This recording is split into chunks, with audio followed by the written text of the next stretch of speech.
when intensity peaked, he became utterly still. People saw that he was experiencing dimensions that no one had ever known or able to fathom. His ecstasy and intensity allowed him to transcend his physical form.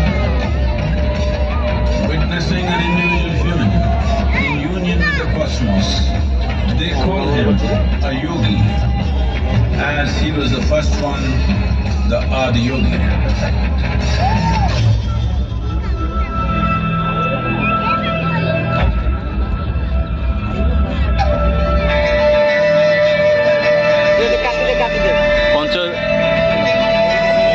सप्तऋषि बोधे हाँ सप्तऋषि 4 5 6 7 सप्तऋषि